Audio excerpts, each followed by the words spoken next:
Recently, I got in a debate with this girl at school, and she claimed that in the U.S., women have it harder making money, and I wanted to see your argument to disprove that opinion. Yeah, so thank you for the question. It's great. So it comes from a specific left-wing lie. I actually haven't talked about this in quite some time. Because first, I just want to. I think you should just ask him because it's just hilarious. Just ask him what is a woman. Okay, you just got to get that out of the way, right? Because you got to have it. You got to pick one, right? It's either womanhood is not a thing or women earn less than men. Like you got to.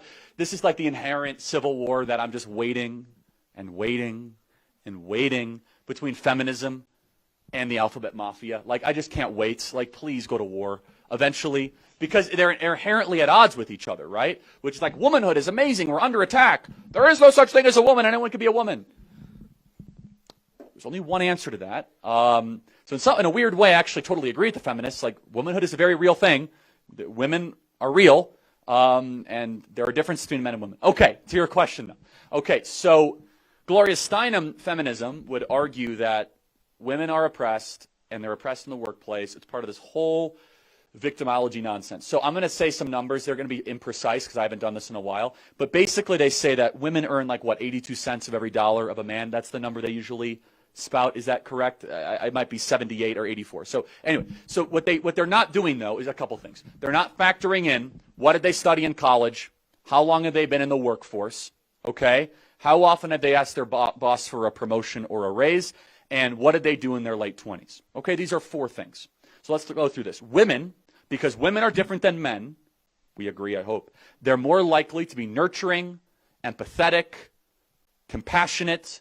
They gravitate more towards childhood education, more towards psychology. They study things that pay less, and they have degrees that, by definition, are a lower pay scale. Men are more likely to study engineering, finance, business. Okay, so if women study the same thing as men, and if they enter into a field, and if in their late 20s, which, by the way, your late 20s, you'll learn this, 27 through 32 is the big exponent on your career.